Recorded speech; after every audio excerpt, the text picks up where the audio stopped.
working now. Thank you. Put that in there.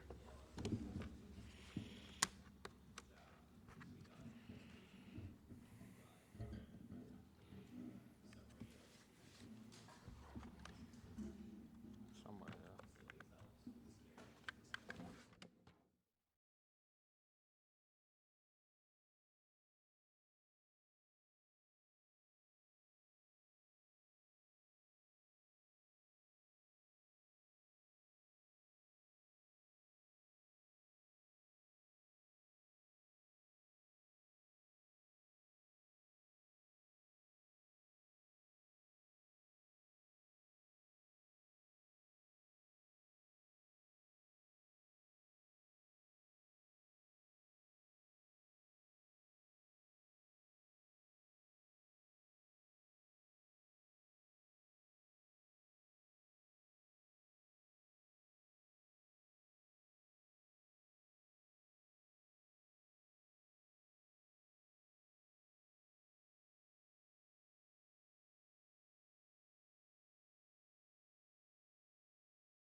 Good evening, everyone.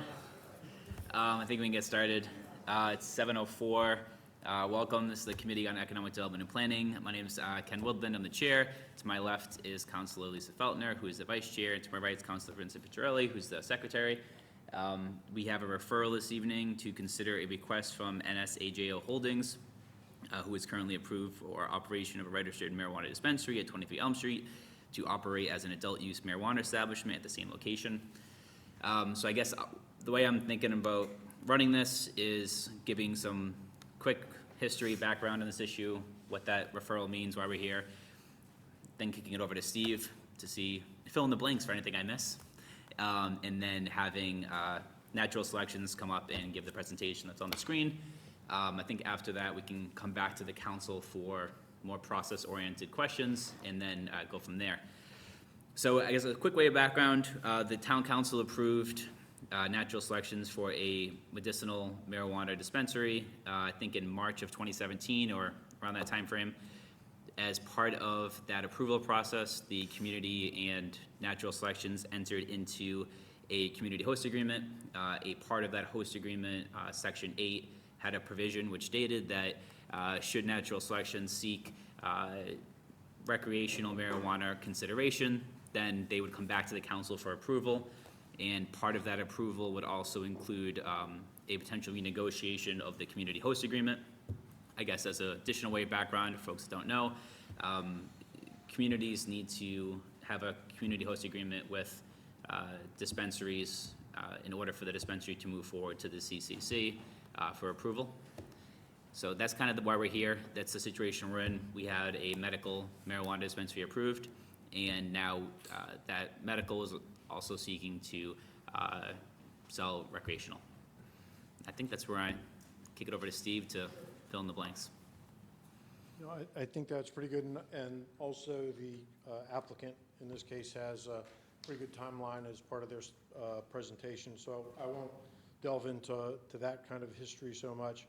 All the votes and passage of ordinances and those things.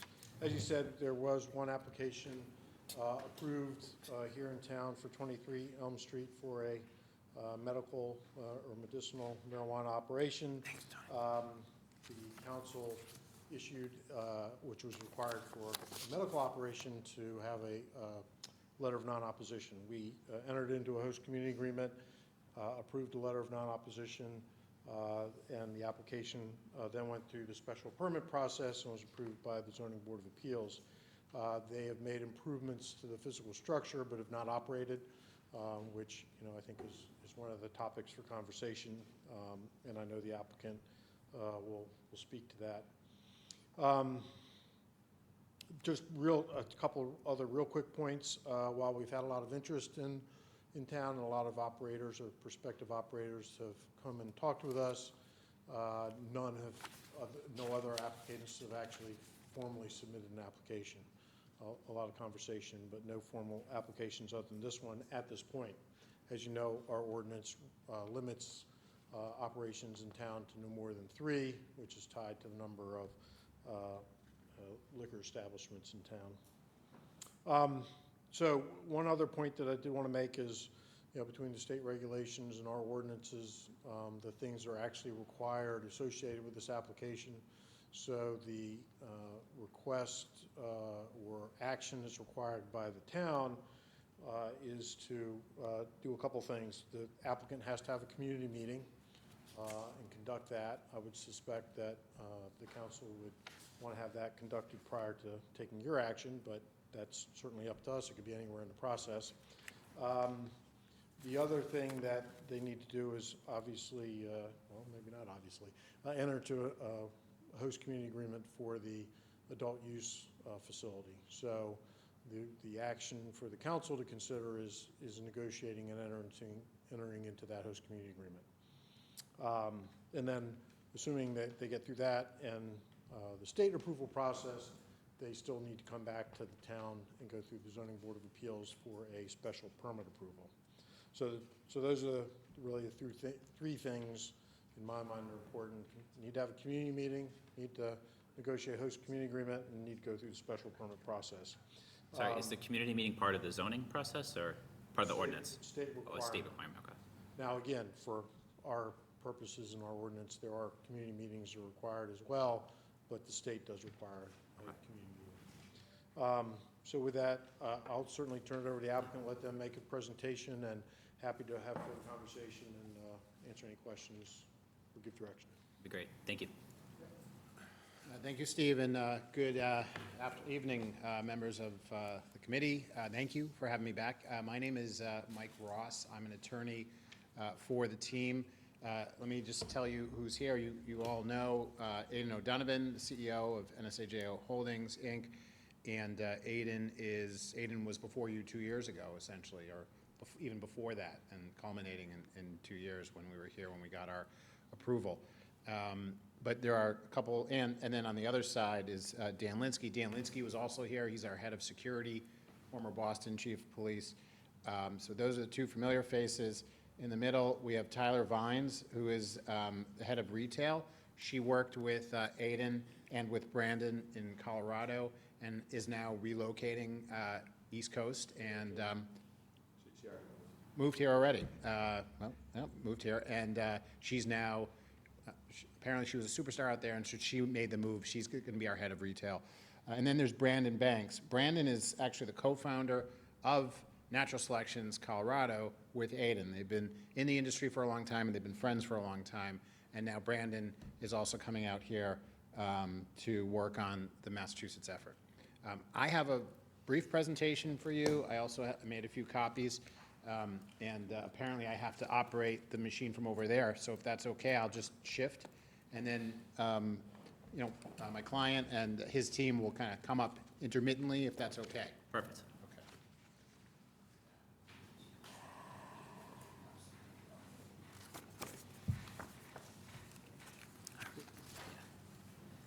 I'm good, I have an electronic copy.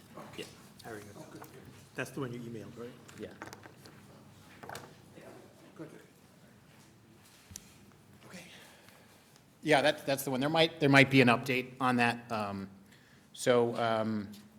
I think it's really important here to kind of first tell you where we are within the process of the Watertown building in terms of our licensing and eventual opening.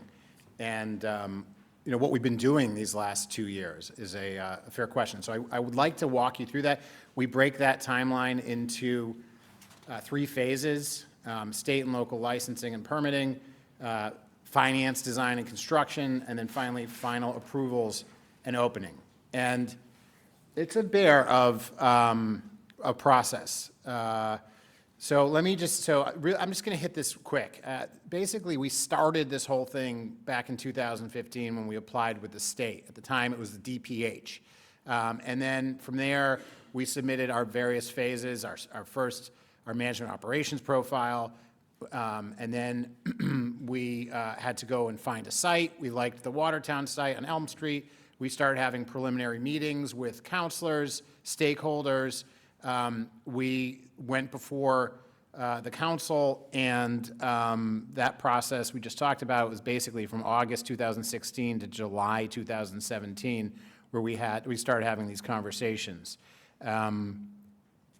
We then filed, after being approved in Watertown, we filed our state profile, and then we went to the Zoning Board of Appeal, got our letter of support, received our provisional certificate of registration, and needed to go and focus on Fitchburg.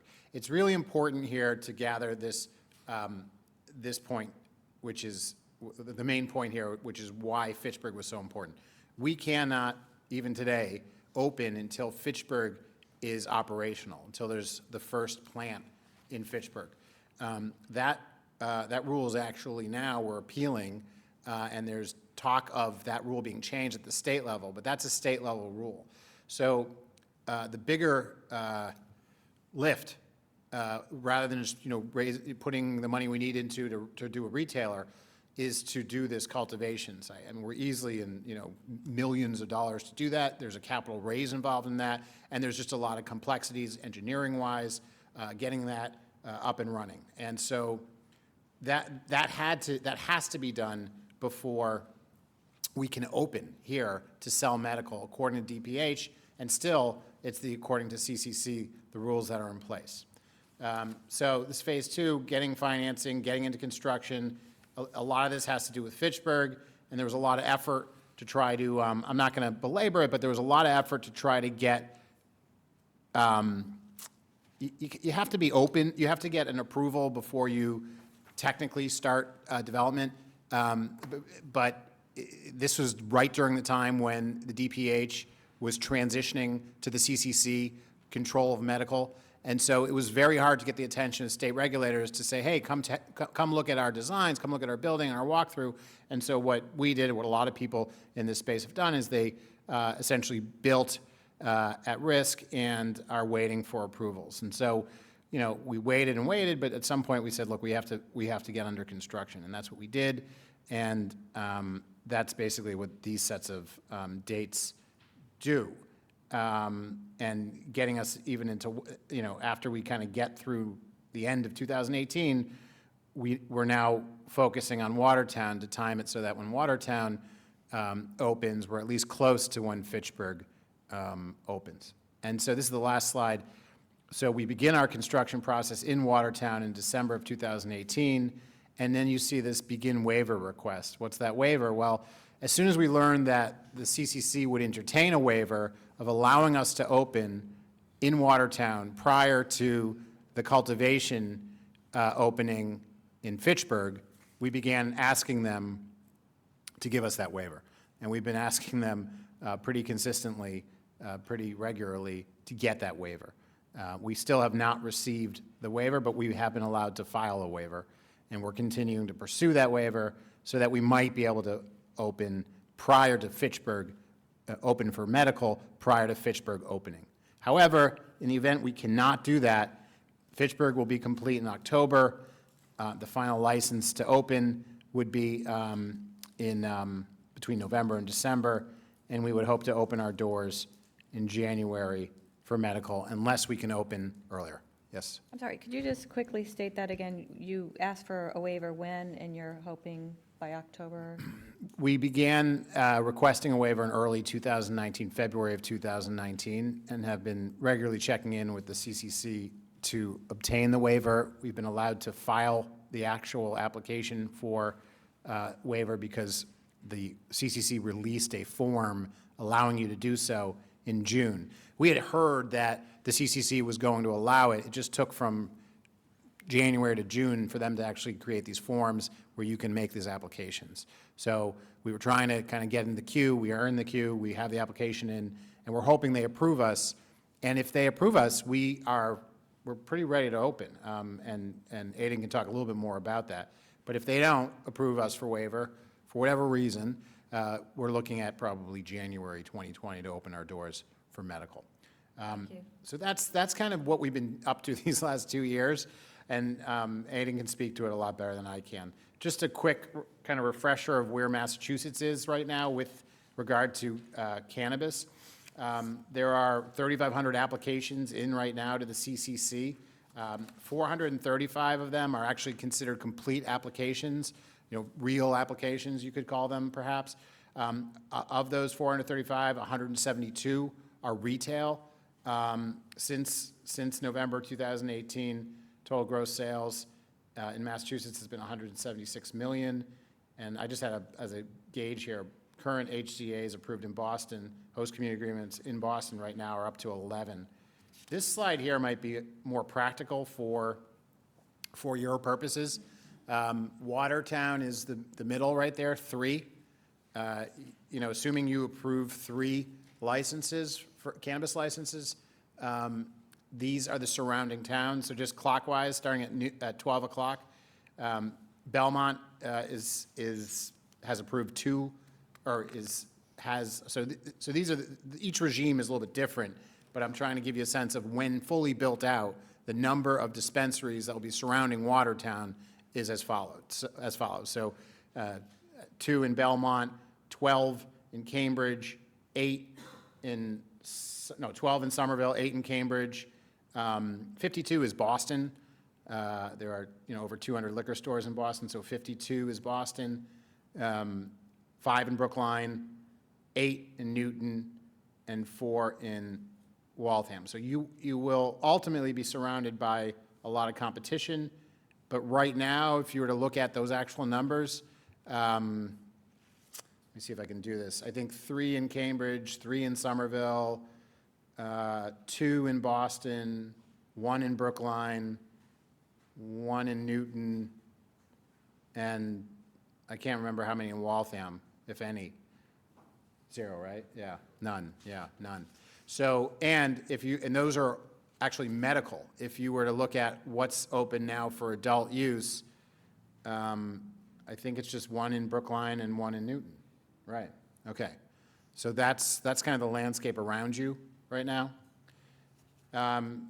Just refresher, question 4 in Watertown, 59 to 39%. So now I just want to get into a little bit into operating what we're proposing, our adult use proposal at Elm Street, and what we would be expected to do. Obviously, adult and medical is very similar from a physical look. I mean, almost nothing has to change in our facility in order to go from medical to adult. It's really all a permitting exercise.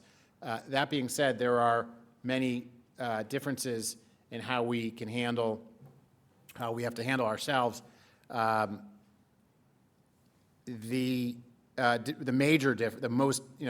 most prominent difference is you no longer need a state medical ID card to be able to walk in. You just need to be over the age of 21. And this is not like over the age of 21 like a liquor store. You cannot enter the facility with, you can't buy a bag of chips like you could in a liquor store if you're under 20, which some liquor stores allow. No one can get in unless you're over 21. But it's open to anyone. You don't just have to be a medical patient. Obviously, there's no on-site consumption allowed. There wasn't before, there isn't now. We have, Dan Linsky can talk about what he intends to do. If we see people in our parking lot, using the product, we have a zero tolerance policy for that. And you're not allowed to sell alcohol or nicotine on site. We still have a seed to sale technology. Signs are not going to be any different.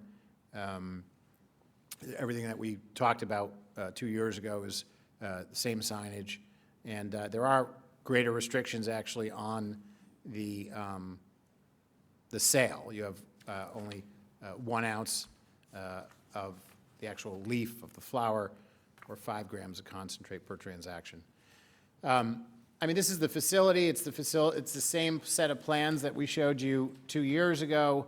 Our building is the one behind, kind of in the back there, the longer building, and we are a portion of that building. And we're the right-hand side of that building. There are 19 parking spaces in the parking lot. There will still be 19 parking spaces in the parking lot. The facility is going to look exactly the same as it was originally planned. We actually have some photos of what it looks like now. We can come back to these, but I might have Aiden, really walk you through how that's going to feel and work. Those are the point of sales, and again, I'm going to have Aiden come up and do that if you have questions about that. I want to get to kind of current conditions. Right, so this is the facility. What it looks like now, as you can see, it's really ready to open. That's that point of sale counter that I showed you in the earlier plan. This is what it looks like right now. It's ready to go. This is our intake. This is that secure vestibule where you wouldn't get into that room until you've shown your ID and you've verified that you are in fact welcome in the facility. You haven't been trespassed or there's not some reason why you can't be in there. And that's a view looking out from our security desk. We have computers in here. We're really ready to go. The technology is ready to go. Maybe at this point, this is when I would typically have Dan Linsky come up and just kind of reintroduce himself and speak to kind of any security elements that he finds relevant. Sure. My name is Dan Linsky. I'm the security director for this project. what's changed since the last time we were here. Hopefully, the eyebrow window that was on before us got installed. I was following that with some intensity. And I've gotten a lot more knowledge of the current programs in Massachusetts. We've got a lot of dispensaries are open. We've got information on what works, what doesn't work. We know there were some challenges around opening day. So working with clients when they do open to make sure that we've got a policy, a program, a parking contingency plan, an off-site parking plan that the PD's approved. Probably by the time we open, we're not going to need it, but we at least want to have that there just in case we see a rush like we saw out in the western part of the state. I don't think that's going to be the case, but every one of my clients are thinking of those contingency plans now. Our good neighbor policy has shaped up. Our technology is even better. We've got some technology for sliding the ID where you can verify it and make sure that it's an original ID and not something someone has made outside of the Registry of Motor Vehicles. It tracks people, and we can put them on a flag warning if they leave our facility and do something that impacts the quality of life in the neighborhoods. We're still committed to having people come in, sign a quality of life agreement, tell them what the laws and the rules are, make sure that we're educating people along with just selling them product. Some people, this might be their first foray into, say, edibles. We really want to make sure that they don't take an edible and then wait 20 minutes and decide that it wasn't with the desired effect, and then take 2 or 3 more and wind up with some issues or concerns. So making sure we've got good education, similar to CVS. When you buy a product at CVS, they send home the packaging that tells you how to use it, how to safely store it. Want to make sure they're safely storing it from kids. We'll have an 800 number. Might not be an 800 number, but we'll have a direct line that's published to folks in the community that should there be an event, not only can Watertown Police respond to it and engage with it, but if it's one of our customers, we want to make sure our security team's involved in that. And if it's any of our customers acting inappropriately, they will no longer be our customer. We've got great camera systems, good access control programs. It's a very tight facility, and I think we're ready to go from a security point of view. I feel quite confident that we'll be able to keep the neighborhood, the employees, and the customers, and the product safe and secure. If there's any specific questions, I'll be glad to take them at the end. We just have to, sure, go ahead, I'm sorry. No, I was just saying, did you say besides the 800 number, it's 24/7? Can you explain a little bit about? We'd have an 800 number that someone will be answering. We intend to have a security operations center in the Fitchburg facility that can monitor all of our cameras at any of the sites throughout the Commonwealth.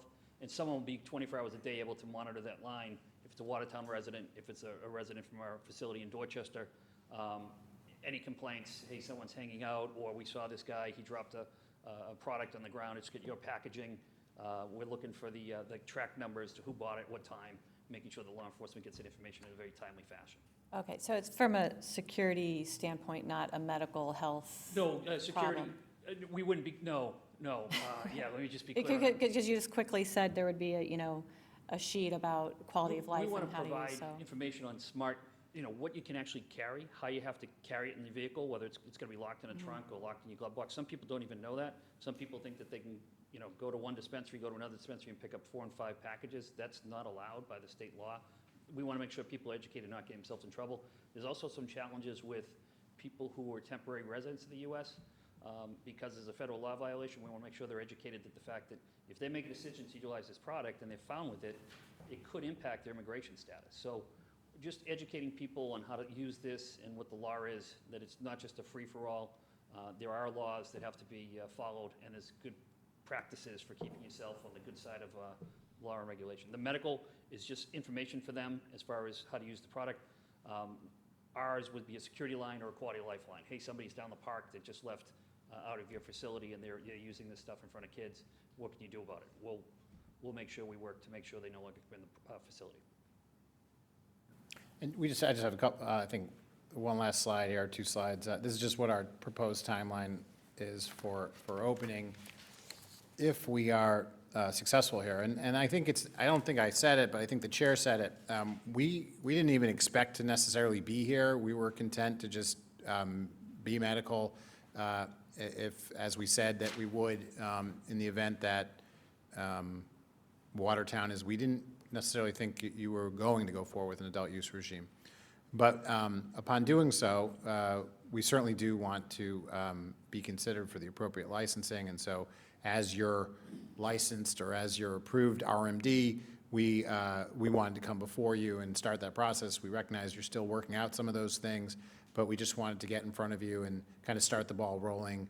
We sent a host community agreement over to you just today. We don't expect you to look at it and respond to it today.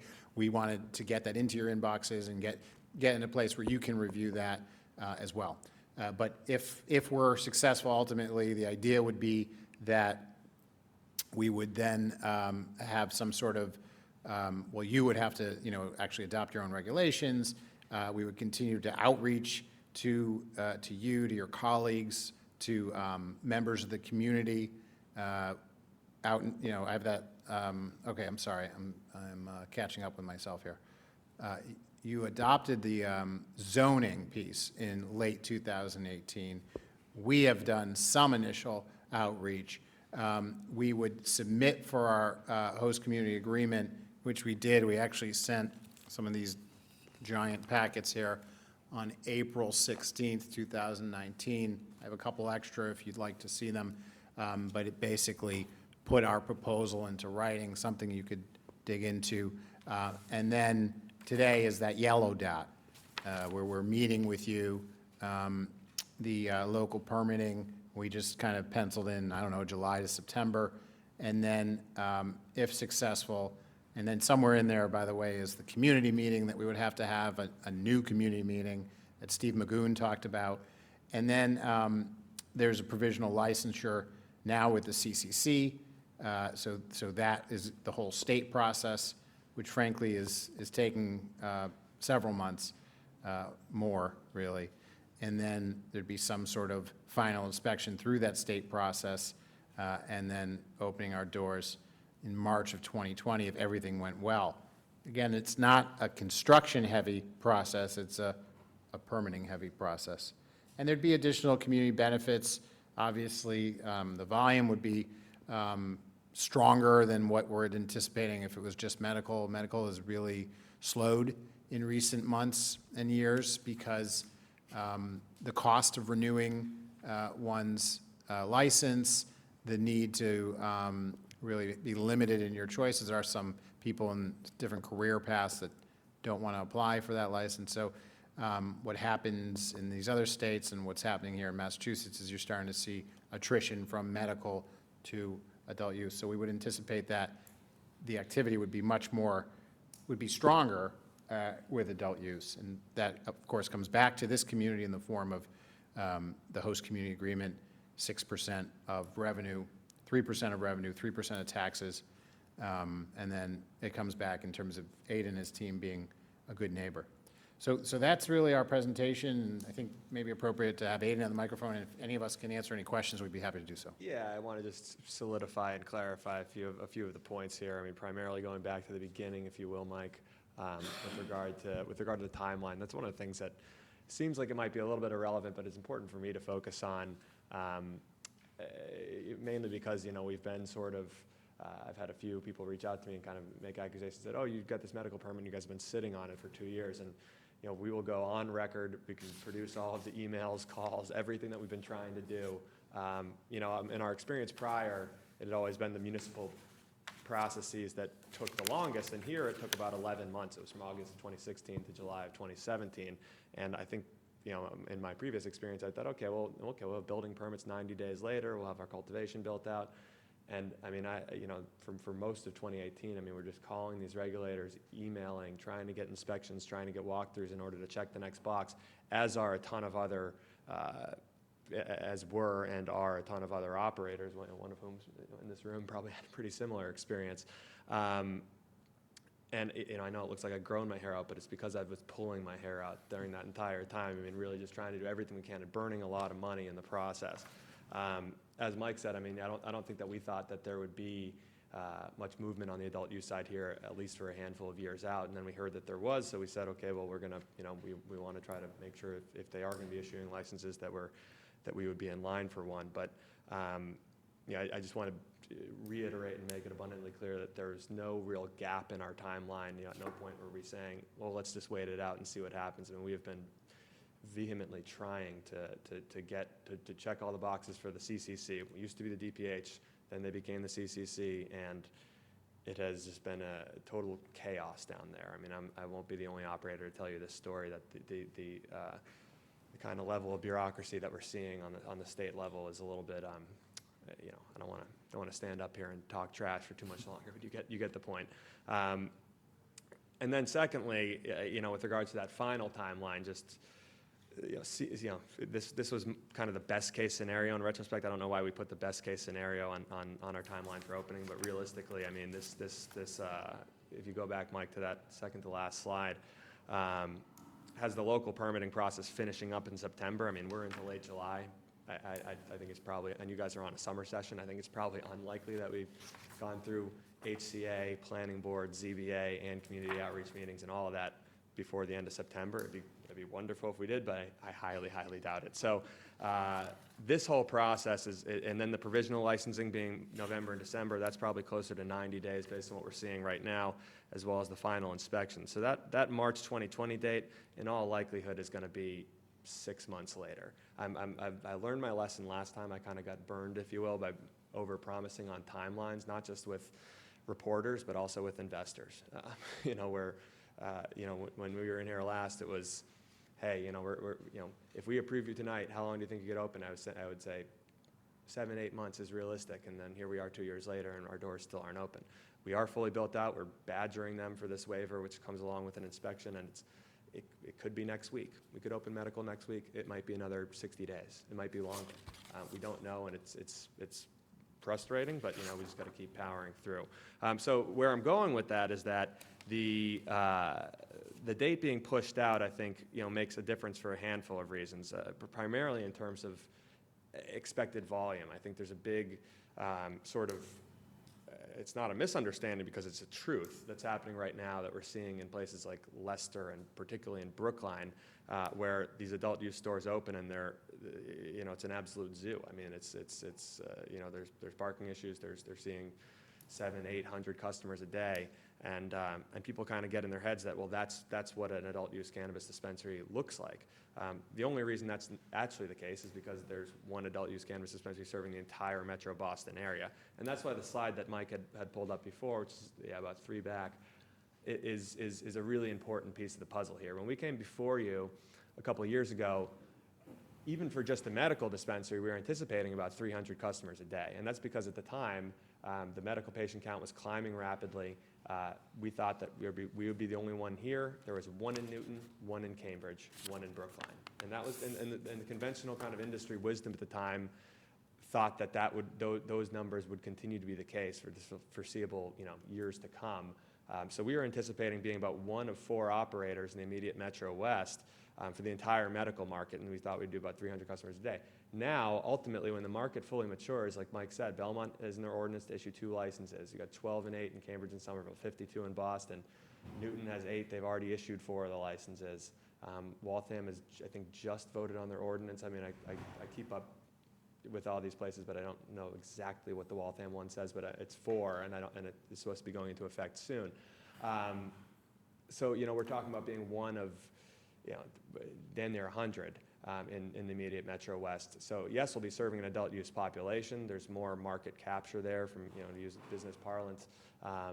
But the actual amount of customers we're expecting isn't really changing very much. And maybe this is a more important conversation for the Planning Board and the Zoning Board of Appeals when it comes to things like the nitty-gritty of parking, but I also think it's more important on a high level for the council and for the community to understand that by the time we do get open, which is in all likelihood, for adult use, which in all likelihood would be more than a year from now, unless all the, you know, the cookie crumbles in exactly the right way, which I've learned this is very unlikely, there will be a solid handful more with more coming online every day. So it's not going to be the type of thing where you're seeing the Brookline situation, the Leicester situation. I mean, those are just the first 2 in the state to open, or Brookline and Northampton, or Leicester and Northampton, where Brookline was the first in Metro West. That, you know, those are sort of one-time anomalies that you know, it happened in Colorado. It happens in every state that goes through this. We're the very first ones to get open. I applaud those communities. It's a brave step to be the first, but very unlikely by the time that we get open adult use that there won't be a solid handful more. And ultimately, you know, we're looking at just quick table napkin math. I mean, 90-something, I think. in the immediate sort of 4-mile radius. So with that said, I mean, it's, not much has changed from an operational perspective for that reason. We're not anticipating having to build out another, 5,000 square feet to serve, many more people. So we're really here kind of rehashing a lot of the old info, and it's not out of indolence that we just wanted to, print out the same PowerPoint. It's genuinely just the case that the renderings, the floor plan, the flow of customers, the traffic, the security plan will remain largely the same. So. Okay. I guess I have a couple of process questions, Steve, if that's okay. So I guess first and foremost, does the committee need to make a recommendation to council regarding the change from medicinal to recreational medicinal? Not necessarily. Again, as I understand it, the only decision the council needs to make is approval of a host community agreement. Okay. I guess I don't see downside to the, committee making recommendations, either support or not, but really then that discretionary permit beyond the host community agreement is a special permit, again, through the Planning Board and Zoning Board of Appeals. Okay. And I guess so that answers that question. The community meeting that's been mentioned a couple times, wow, I feel like that's really loud. Is that something that would be, that would happen in your mind, ideally, before or after the community host agreement? I would think before. Just thinking that for the council, as, elected representatives of the community, you'd want to hear what the community had to say prior to entering into a host community agreement, make sure that any issues got raised that were appropriate for a host community agreement could be addressed in that, as well as things that could be pushed on into the special permit process. Okay, so if we were moving forward chronologically, it would potentially be,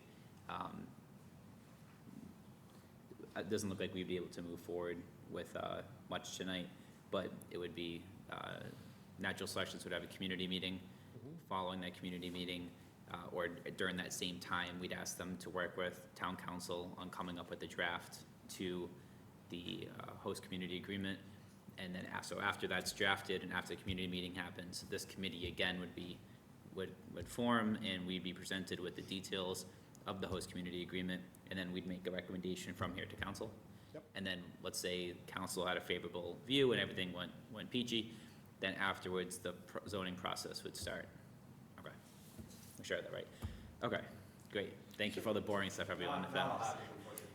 Yeah. Yeah, okay, that makes sense. So I think we'll do a couple of things. We did already, Yeah. We did submit a draft late in the day of the host agreement. We got it by email. Yeah. So I think what we'll do is we'll open it up to members of the community for any questions, I guess, on anything that we've discussed so far. Then we'll open it up to the committee.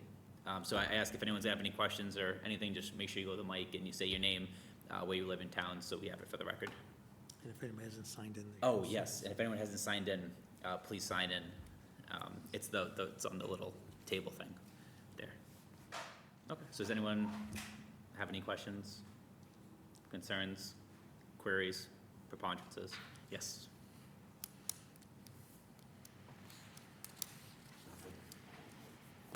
Thank you. Angie Cunellas, Town Councilor from the East End. I think the residents of the East End, especially the abutters in the area of Elm Street and Arlington Street and all the small neighborhood streets, voiced their concerns 3 years ago, 2 years ago, and they were opposed to this site being used for marijuana in any shape, manner, or form. And the notes will certainly confirm that. And then when we were actually discussing the previous, if you recall, Mr. Magoon, and there were 2 sets of proposals there. And residents came forward the first time, said their due, and then we went through the process for 23 Elm Street, but the previous comments were not included.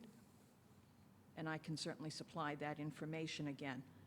and residents took offense to that. And I was here at 10 minutes of 12 one evening testifying before the ZBA, and one of the members said, well, I don't see or hear any residents here. Well, the residents had already spoken, except the initial material was not part of the documentation. So we felt that that was totally inappropriate. I have received communication since I sent out the informational. One I did forward to my colleagues, the others I didn't bother. They weren't only from the immediate neighborhood, but from other areas of town. I think this particular location is isolated. It's behind a hotel. There's no visibility along with that isolation. So granted, I give the kudos to the security team, but as a community, I think we should be very leery about what's going on in our residences, residential areas. I was under the impression the last time that there would be security on site, and now I'm hearing that it's going to be through monitors that would be at a designated location. During business hours, okay. So after hours, it would be, the location would be monitored off-site, and somebody would have to make a call, et cetera. I don't think it's appropriate in that particular location. We have to deal with the fact that it's commercial and it's residential. And at one of the committee meetings, you know, there were comments made that it was not a neighborhood. Well, it certainly is a neighborhood.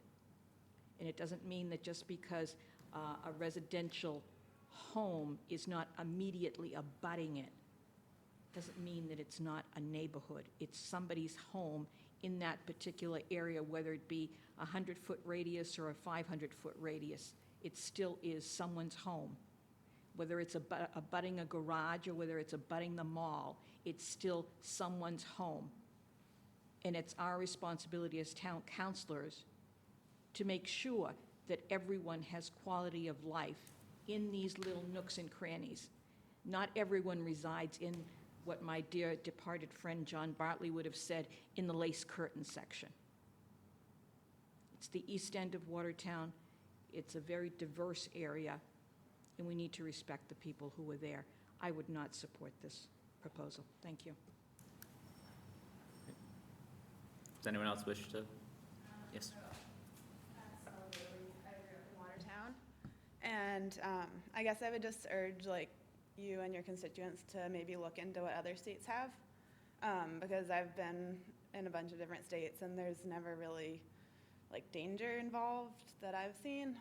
Maybe if you research some examples of dangerous things and they could respond to what they would do in that situation, but I'm not sure that that even exists. So people should just look at the reality, I think.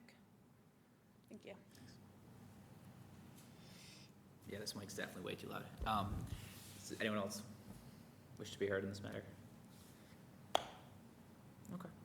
So I guess I'll open it up to the committee for any questions, and then I'll probably entertain a motion. Any questions from? Well, it's just a little reassuring that we're not expected to vote on the host community agreement, and I would request that, you know, if we could at least get 48 hours. You've been working on this, as you said, a long time, so it's a little disappointing we're getting it last minute when you knew that we were going to be meeting tonight. Just as a public servant, I like to have time to digest, and that doesn't mean that I'm opposed to your project. It just need materials ahead of time. And could you just confirm again, Steve, that it will go to Planning Board and ZBA for special permit? The Zoning Board of Appeals would be the special permit granting authority. Yeah. So the Planning Board would make a recommendation, yes. Okay, but what I'm hearing is that right now there's no plans to make any changes to the exterior and you're fitted out. It would be interior renovations or just a matter of putting up a counter? It's clearly a use matter, solely a use matter. Okay. And there is you do put a rope and stanchion, maybe Right. change the point of sale slightly, but Okay, no actual construction. okay. I think that's it. Ben? Well, we did get, unfortunately, as Lisa said, we got a lot of information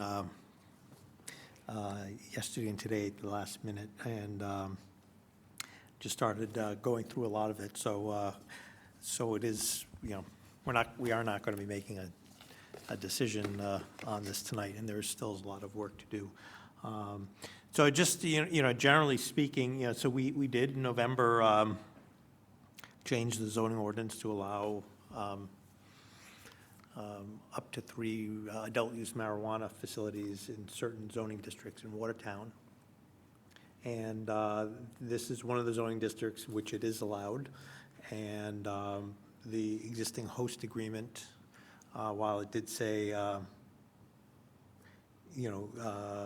we had agreed that you were not going to seek selling adult-use recreational marijuana, that had a caveat in paragraph 8 that unless the town approved recreational marijuana elsewhere in town as part of its ordinances, which we did. So to that extent, that paragraph 8 in the existing host community agreement triggers an amendment, or subject to amendment. So that being said, we can't, unfortunately, because you haven't started selling medical marijuana, we're unable to judge how much of a good community neighbor you are, but not really much has changed since we approved your application for medical marijuana 2 years ago. So that being said, I think our prudent approach at this committee is really to recommend, and again, maybe this, I just want to just throw this out there, for motion, that we would recommend to move forward with adult use marijuana operated by NSAJO Holdings at 23 Elm Street, and have the administration proceed with scheduling a community meeting and development of a host community agreement, and to be returned back to the committee for further review. Would that be the prudent approach? Yeah, that sounds good. I think, just, for those who think that, we should be denying adult use marijuana facilities in Watertown, we've been through that once before, and that is not an option on the table. And our authority is to regulate the locations where they may operate and place conditions on them subject to the special permit and whatever other regulations, whatever other conditions we put in a host community agreement. So I think that is sort of the best we can do, and I think that's the prudent thing to do, and that's certainly what our neighbors surrounding us are all doing. So we're not really going out on a limb with this, and so that's my sort of, and again. Do you want to make a motion? It will be, and I just do want to acknowledge, it's going to take a little bit of time, and I thank you, Aidan, for recognizing that, that we're just starting this tonight, and we just. Apologize for not getting a draft earlier, I think there's a little bit of a legal mix-up, I'm gonna throw these guys under the bus, but I think They're that. there for We always throw our lawyers under the thought bus, that so there that's was it's a time-honored tradition. Yeah. We had emailed the city attorney, back in February, with a proposed amendment, I think, to the host agreement without fully realizing that it would require an entire new set of documents. So that's obviously, we have our marching orders there, and I think that's something that is in your inbox, and, like you said, we have plenty of time to get through this at this point, so we'll go ahead and proceed with the outreach meeting. Yeah. Okay, so my motion would be that this committee recommends that the town council moves forward with adult use marijuana, a facility operated by NSAJO Holdings at 23 Elm Street, and have the administration proceed with scheduling a community meeting and development of a host community agreement to be brought back to the committee for review. Is there a second? I'll second. And discussion on the motion. Well, the reason why I'm hesitating discussion, I'd like to hear from Steve Magoon. We have the open referral where we were looking at, to Vinnie's point about neighboring communities where they've developed selection criteria for weighing applicants, if you will. And so obviously they're already approved for medical marijuana. This is a little different situation. They're not a brand-new applicant. And I noticed in some of their materials, they were hoping to have the host community agreement arranged at the same time going through the public special permit process, and we don't have that in place. We don't have any streamlining in place. So I'm just curious how you might see the timing that we could still work on the referrals even if this moves forward, or would it not apply perhaps since this one's kind of already in the pipeline, or what your thoughts are about that? So I guess a couple of things. First, I think either one of those are a possibility. You could proceed with this applicant, and if you came up with new criteria in the future, apply that to future applications. That's certainly conceivable. I will say that from my perspective, I think that kind of a criteria and process, in my mind, is most important in two scenarios. One, if the town had a property where we were soliciting an operator and we really wanted to vet any operators out there and evaluate them and decide which one was most appropriate. Or the second scenario where we have, a cap of 3 applications or 3 licenses in town, and we have 8, 10, 15 applicants who are ready to come forward, and then we really want to make sure we had a process to vet those and decide who is most appropriate to come forward. We don't have either one of those situations. They're the only one who's come forward so far, and while I think there's some other operators in the audience, and I think there are some who are interested in coming forward, I think they're very few and far between. So I'm not sure that it's as critical for us to have that robust selection process and criteria to really weigh one operator against another and incentivize a particular set of circumstances when we really don't have that set of applicants coming before us. So having said that, you're right, there's that referral, and we need to consider that and decide how we're going to move forward with those regulations. And as it relates to this applicant, I would suggest there's 3 ways you could handle that. One is to say, we don't want to process an application until we've had an opportunity to develop that set of regulations. 2, you could say we're going to let this application go forward and precede those regulations or those criteria.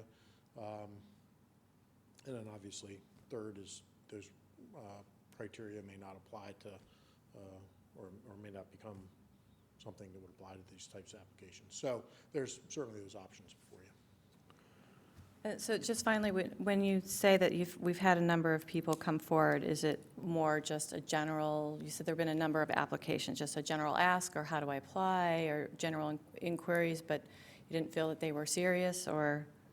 I would put those into 2 categories, or maybe 3 categories.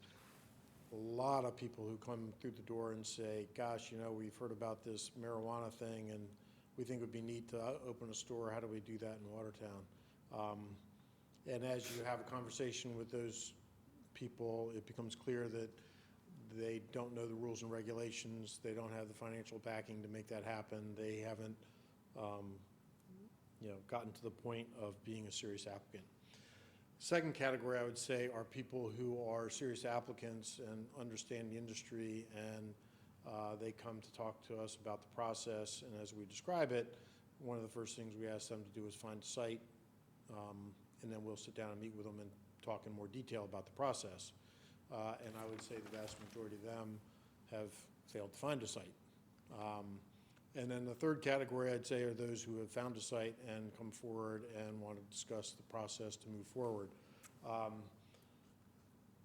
And I would say not an insignificant number of them have come forward and found serious issues with the site that they have found and have not been able to move forward in the process. I would say there are still probably 2 additional sites that are look like they are likely viable, and probably will have an applicant that may come forward. But, you know, obviously, that's speculation on my part, so we'll see. Okay, thank you very much. Sure. Vinnie? Yeah, I do, Lisa, I'm glad you brought that up, because that came to mind, my concern about that. But, you know, I guess for me, I'm looking at this, so, you know, we have the referral to develop the process for applicants come forward with adult use marijuana, and we are going to develop that as a separate referral. And this referral was specifically, I think, written for For the change. Yeah. to change the existing host community agreement, which went through the process that we had developed and the criteria we had developed for medical marijuana. So to a certain extent, we went through that sort of application and public process already with this particular operator. So they've already sort of crossed that threshold, and we executed the agreement. So I view this more as sort of a modification to an existing agreement, what we're doing here tonight, or agreeing to move forward with tonight, as opposed to new operators coming forward, which have not had to jump through those hoops that the current applicant already has, and we need to develop those sets of hoops for those new potential operators to jump through. So I do, that was a great question. I did think about that, but I think this applies to a very limited circumstance, which is the current host community agreement with modification as it was envisioned in paragraph 8 of the existing agreement. So. So we have a motion and a second. All those in favor? Aye. All opposed? Ayes have it.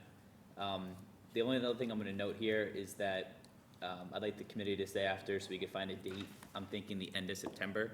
And so my expectation would be that the agreement and the community meeting happen between now and that date that we set. If it doesn't happen, we can always just reschedule, but I want to put something in place right now for mid to late September to have our next meeting. Just to clarify, when you said the agreement, do you want us to work out the kind of nitty-gritty with the city solicitor, with you know, dotting Yeah. I's and crossing T's and making sure that he's comfortable with all the language? Yeah. Yeah, so by even ahead of any sort of consideration, just make sure that it's more or less teed up so that if there's a positive vote, then it's ready to go.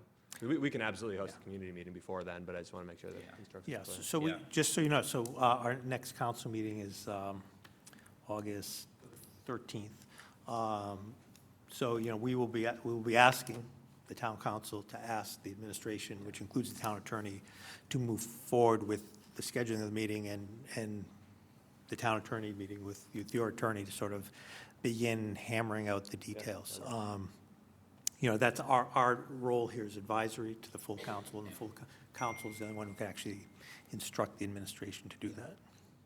We may disagree with what our council says, you never know, but just at least we want something that's firm, so that we Yeah, can. no, that makes perfect sense to me. Yeah. Yeah, Mr. Chair, I mean, the important thing is, obviously, Aiden is going to be the person, just so you know, I'm getting married on September 14th, and then the honeymoon, so I'm not Congrats, back. nice. Thank you very much. So I'm back on the 22nd. So, you know, if you want me here, I'm not coming back for this one, but if possible, in terms of scheduling. I'm also getting married on the 3rd in 2.5 weeks. Hopefully sometime in between then. we can- Congratulations to all. So, Anyone else in the audience? Next September? Jeez. Yeah. So maybe at the very end of September, we'll try to get a date, something like Yeah, that. if works. not, October. very end Beginning of of August. October, Yeah. something like that. Yep, Okay. yep, that would work. And that's for the council, or that's for the community outreach That, meeting? 'Cause that'd we- be for the council. Okay, because we could schedule a community out, we'll find a time Yeah. to schedule that we can both make work. Yeah. And then concurrently work on the HCA with the city attorney. Okay. and Yeah, schedule, that's you know, in my so mind now. scheduling the dates, it's complicated. There's a lot of other meetings, so we'll have Steve Magoon's office coordinate picking a date, because there are a lot of other meetings going on at the same time, so. And the only other thing I note is just for the public, for members of the committee, we voted on our community agreement in July or whatever it was of 2017. The legislature subsequently changed 94G. And so there have been some changes to the law about how community agreements can be drafted and the provisions contained therein. So I think it's gonna be important for the committee on our own time and for the full council to, on their own initiative, to review those changes and to make sure that everyone's cognizant of what these agreements can contain and to refresh what is now a regulated agreement, which prior to that legislation was not. So just making that note for Jenna. Okay. There's nothing else. Take a motion to adjourn. So moved. Second. All's in favor? Aye. Congratulations.